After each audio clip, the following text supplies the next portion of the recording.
Good Friday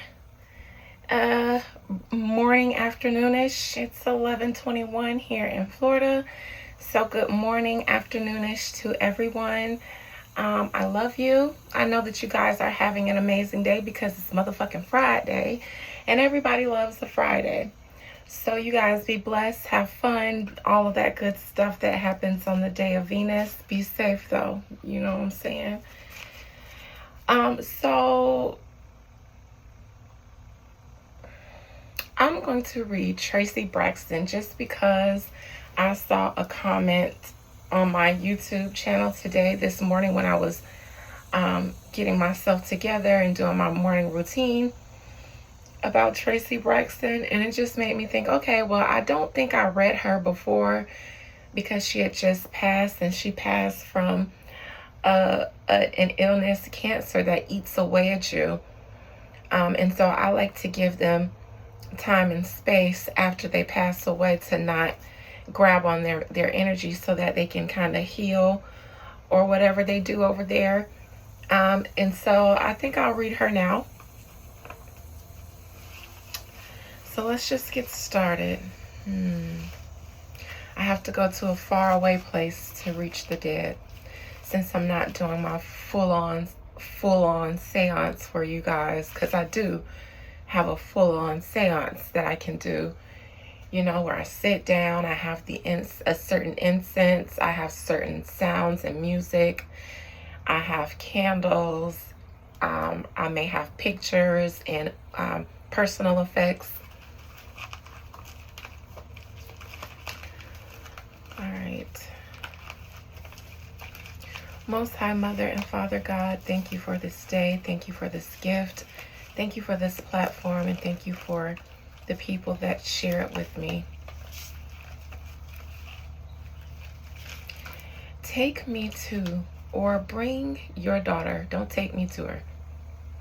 Bring me your daughter, Tracy Braxton, from wherever she is.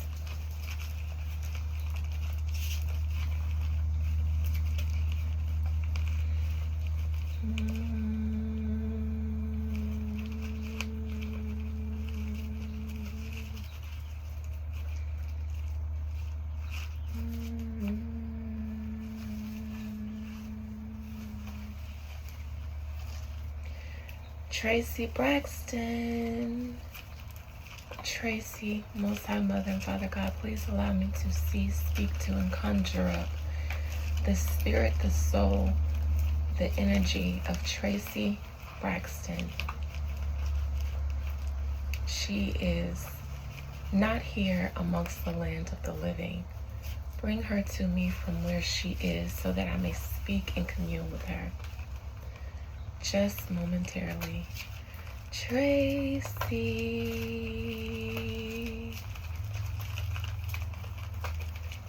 Tracy Braxton. Oh, I feel a cold. I never feel cold like that, you know, because that's so cliche. With ghosts or poltergeists, you feel cold. Now, I don't physically feel cold. I feel cold on the inside. Tracy.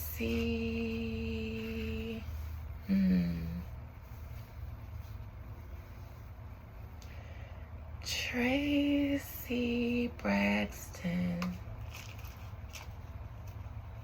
I'm here. In her accent, I hear her say, I'm here. Okay. She says it's cold because that's how I felt in life. Cold, unloved, unappreciated, unseen, and she said most of all, unheard. She said, I am the true unsung story. Unsung should do a story about me.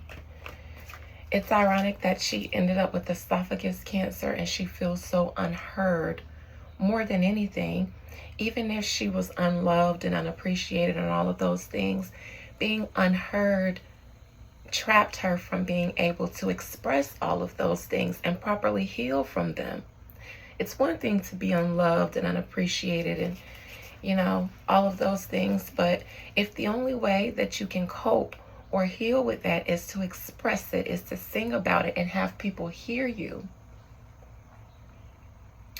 And you don't have the ability, no matter how much you scream, no matter how much you're seen, no one still listens to you. No one still hears you. No one wants to hear you. No one wants to hear what you have to say. It's like my voice never mattered.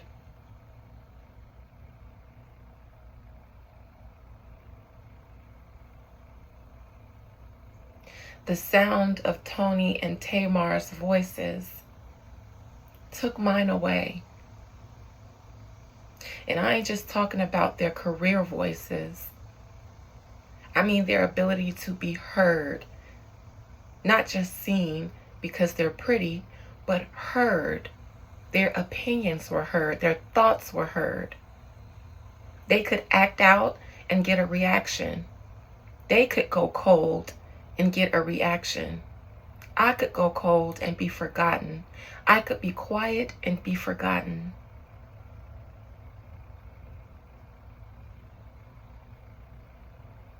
See, you don't even need the cards.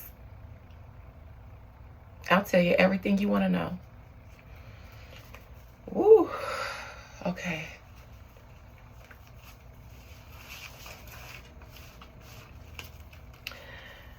Tracy, Braxton, talk to me about how you felt in the dynamics. Tell me more about how you felt in the dynamics of your family, and tell me how you felt about your sisters and your mother and your family at the time of your passing. What was the relationship like with your family, your sisters, your extended family, not your husband and your children, but no, just tell me what the dynamic was like inside of your life and your family at the time of your death, especially with your sisters. And what was the dynamic like for you overall? I know you just started to explain, but the end was your demise. And I would like to know at that time how you felt about your family and your placement in your family.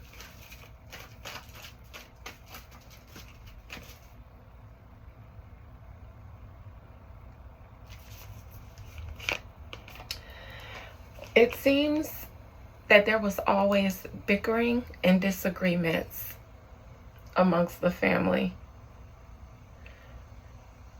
It seems that there are still bickering and disagreements within the family. So Tracy feels like it's the same situation as it was when she was alive, as it is now, except now that she's gone, blame is being placed amongst family, like her family unit and then her maiden family unit.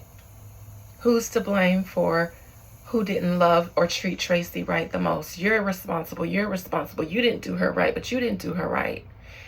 And there's so many residual feelings now that are unspoken and spoken. But Tracy feels like it's the same thing. It's the same thing as when I was alive, except now there's just another reason for there to be beef. Challenging, there seems to be disputes about how maybe Tracy, who she left the bulk of her assets to, maybe, who received something financially when she passed.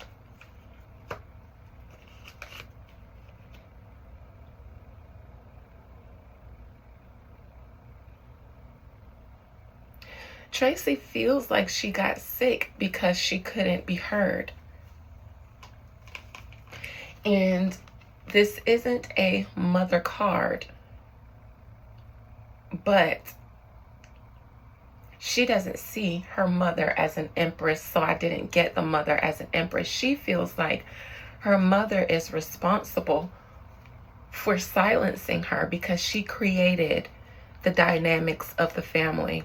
Her mother encouraged behaviors that made Tracy an outcast And it seems to me, allegedly, because this is all alleged and according to my imagination. So this is story time. It seems that Tracy felt like her mother silenced her, like she encouraged her to be the black sheep. Tracy, you know, you're not the singer of the group. You know, but you are good at cooking, though. You are good at da da da da. Like you know, you don't trip about the fact that you ain't popping, because you know, it's that kind of energy, allegedly. Well, obviously Tracy is gone, and me thinks that Tracy doesn't feel bad about being gone. She does feel bad about her family's inability to come together even after she passed away, but I don't feel that Tracy feels bad or anything about not being here. I think she did at first.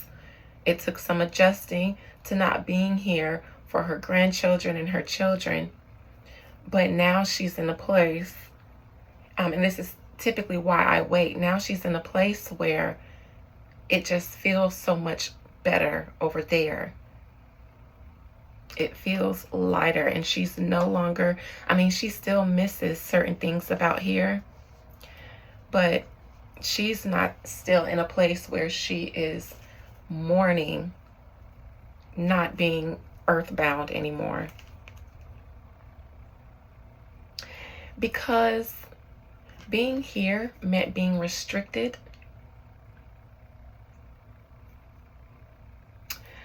This pentacle is over her chest, and the hand is resting right under her chin. So her whole throat area and her heart area on this card is blocked by a pentacle. When the music business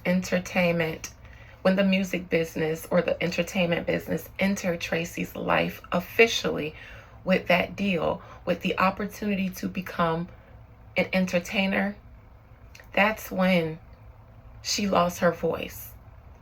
Because sure enough, all of them, Tony was the one who was found, but initially they all sang together. And after Tony was found, she did try to find a way for her sisters to come along.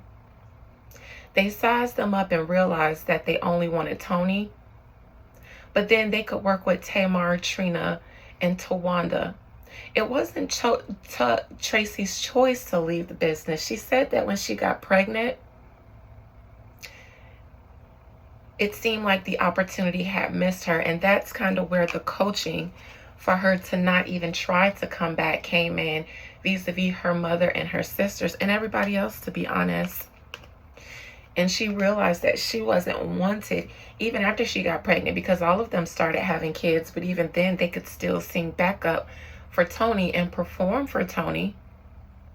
She was the one who wasn't wanted. Her voice was the one that wasn't acceptable. Her image wasn't acceptable, and she took that rejection to heart. And every time it came out in their dynamics, it came out as anger, because she may have had, I'd have to see her chart, but I don't know if she had some kind of affliction to her Gemini, which made expression and communication difficult for her.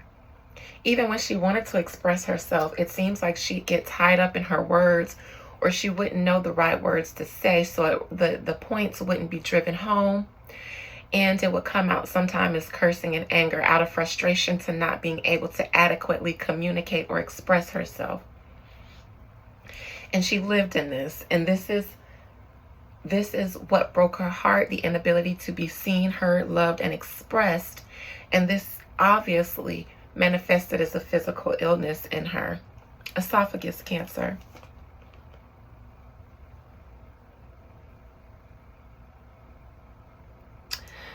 Tracy feels like at the time she got diagnosed, she was just getting started.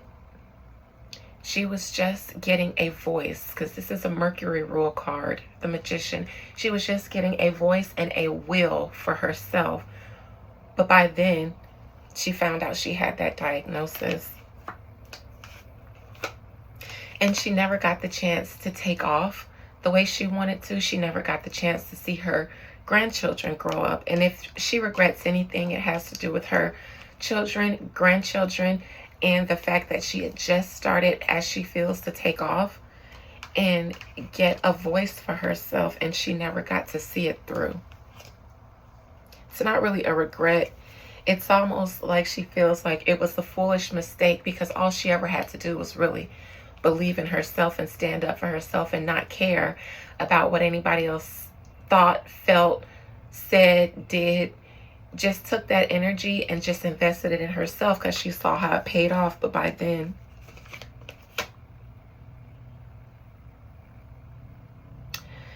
Tracy feels like there might have been some sabotage to her career behind the scenes from her sisters.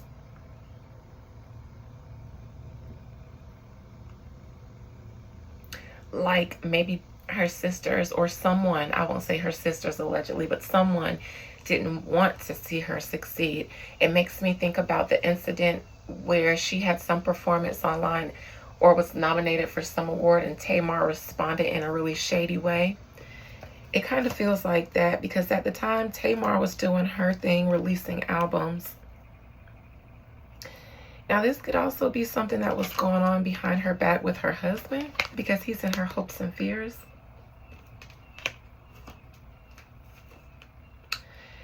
And the outcome is the Five of Pentacles in reverse. Five of Cups, Five of Pentacles. It seems like it would be a slow... I do not believe that the Braxtons will ever get to a completely healed place.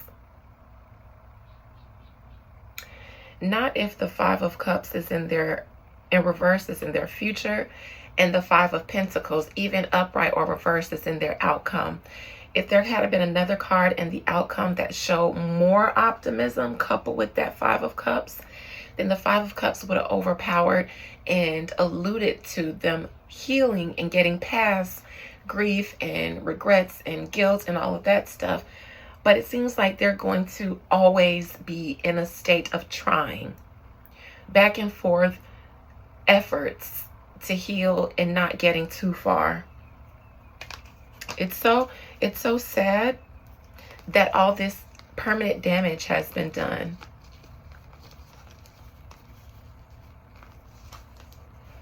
Maybe in the initial stages, Tracy felt like her doctors maybe told her that she had a good chance of fighting this, or maybe there were earlier symptoms that her doctors kind of ignored, and if they had caught it back then because they didn't know that it was a symptom of cancer, she might have beat it, but by then it got too bad, maybe had spread, something like that. Let me look at the outcome. Oh, what just fell out?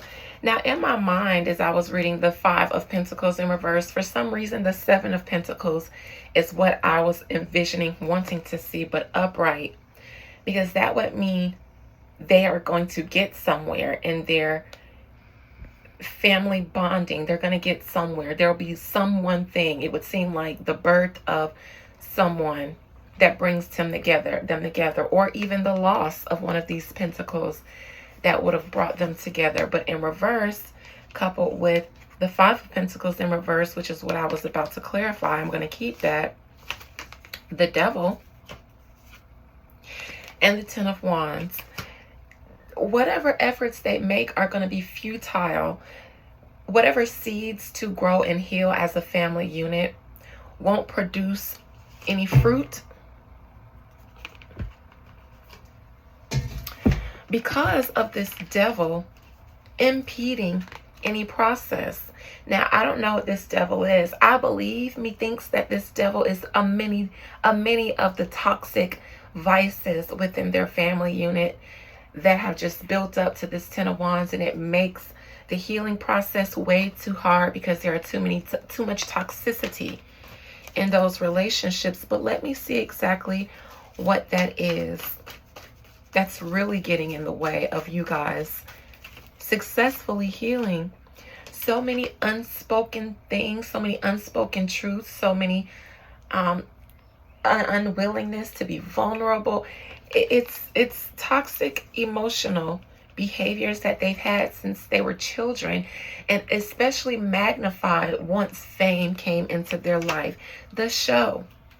The show is one of the main reasons you guys won't be able to properly heal, because of the producers. There will be no meaningful healing because of the producers, because of you guys' desire for the fame and the fortune. But you can't really do this vulnerably, truly, if you're on TV with producers interfering with things for ratings and rah-rahs. You guys had the opportunity. You guys went to therapy, even therapy on TV. But there was nothing that came out of it because you guys were too aware that you were on TV. And everybody was trying to have a moment, a soundbite moment, and not appear as truly vulnerable and emotional. And you guys continue to do that without truly addressing that these relationships are broken. And it's like, what you guys aren't addressing is that you guys really don't want to mend your relationships, allegedly. You don't want to. But now dealing with it and healing, allegedly, has become a part of your bread and butter and brand. But you guys really don't want to. That's why you allow so much damage to be done by these producers.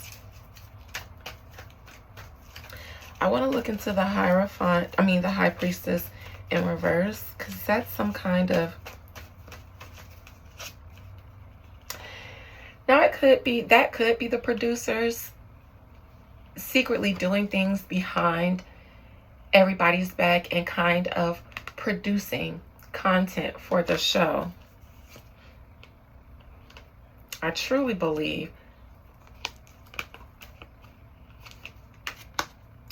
for money, they fuel the fire. Even so, currently, there is a plot to make sure that these sisters stay in an unhealed place. And they know that they can do this because for the money, they continue to come back and bicker with each other when it goes nowhere. And that's why Tracy feels like the same situation she left is the same situation that's going on. Strength in reverse, and I'm going to end there. In her past, a lot of the hurtful things that were said amongst the sisters was a product of their environment.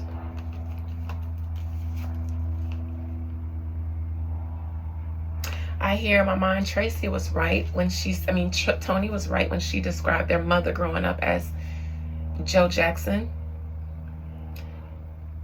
She was very product driven with her girls. Very Capricorn-like. She had them working. And she was very harsh. Because this is the mother. She was very harsh. And she encouraged the viciousness against Tracy, allegedly, according to how Tracy allegedly feels from the other side of my imagination. She ruined her self-esteem and her self-confidence by making her feel like she was the one sister that the industry did not want to work with. And her mother didn't need to make her feel that way, but she didn't need to nurture it once it became apparent by the industry. And so Tracy is on the other side recovering and recuperating. And the only thing she misses or thinks back on like, dang, when it comes to what she left behind is the career she was starting to build for herself, and not just the career, but the voice and the self-assertion and the new children that had been welcomed to her family, her grandchildren, her children. All right, this was all alleged and imagination for entertainment purposes. I love you guys. Healing and blessings to all of you and your families. Bye.